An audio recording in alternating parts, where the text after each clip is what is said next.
You know, for centuries, when Roman mothers wanted to scare their kids into behaving, they'd use a single phrase: Hannibal is at the gates. We're talking about a general so brilliant, so feared, his name became a ghost story. And today, we're going to get into why.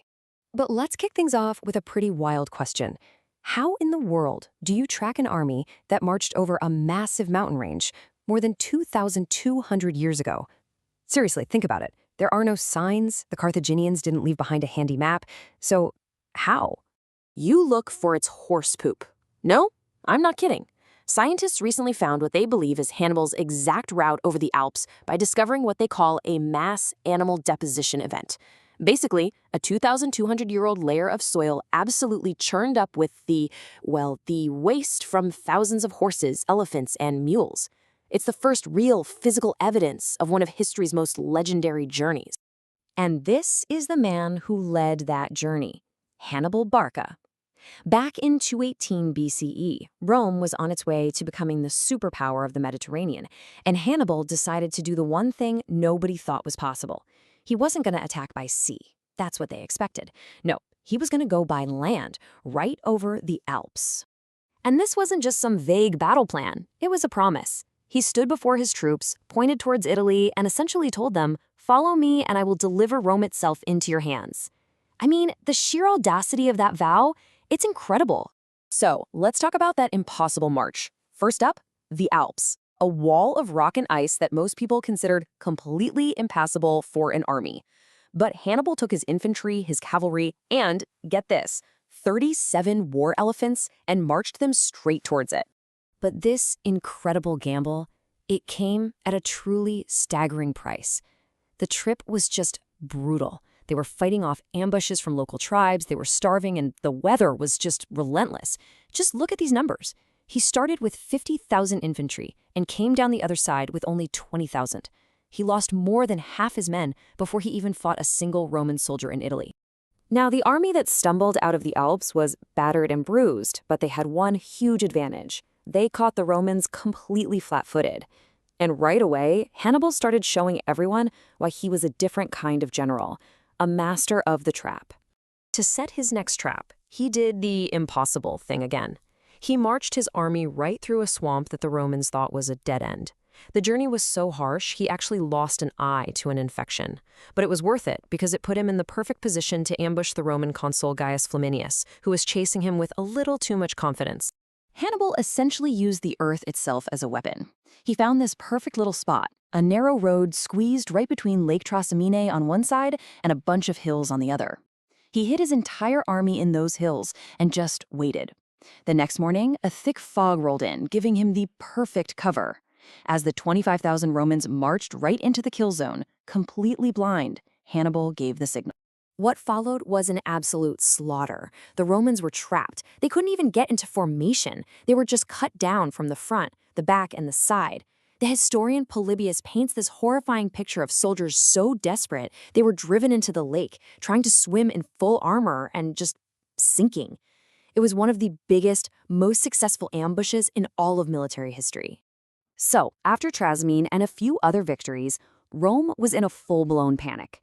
They decided, okay, enough is enough, we're going to crush the sky once and for all.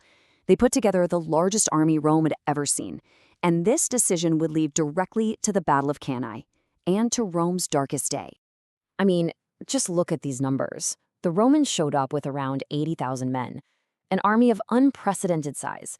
Hannibal had maybe 50,000. The Romans were so sure they were going to win that merchants and citizens literally followed the army with chains, ready to enslave all the Carthaginian survivors. That's how confident they were. But Hannibal's genius was in how he set up his troops. He didn't use a straight line. He put his weakest troops in the center and bulged it forward in a crescent shape. So when the huge Roman force charged, as he knew they would, his center deliberately gave way. It bent backwards, pulling the Romans deeper and deeper in. And just when the Romans thought they were about to break through, Hannibal's elite African troops on the sides swung inwards. His cavalry smashed into the Roman rear, and snap, the trap was sprung. The entire Roman army was completely surrounded. They were packed in so tightly, they couldn't even lift their arms to swing their swords. They were just annihilated. Historians estimate that somewhere between 50 and 70,000 Roman soldiers were killed in a single day. To this day, it's one of the bloodiest days of fighting in human history.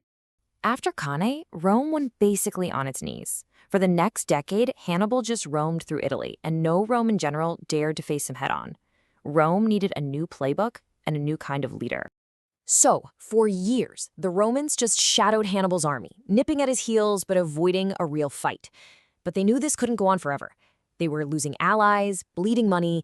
They had to figure out a way to beat the man who seemed unbeatable. And that hope came in the form of this guy, Publius Cornelius Scipio. Scipio was a young general who had actually survived the nightmare at Cannae. He'd spent years studying Hannibal's tactics, and he came up with this totally radical idea. What if we stop trying to beat Hannibal in Italy? What if we take the war to his home turf and attack Carthage itself? Believe it or not, Rome actually went for it. They approved Scipio's insane plan. He landed a Roman army in North Africa, and just as he predicted, Carthage freaked out. The plan worked. They recalled their greatest weapon to come home and save them. And so, after 15 long years of fighting on Italian soil, Hannibal had to go back to Africa.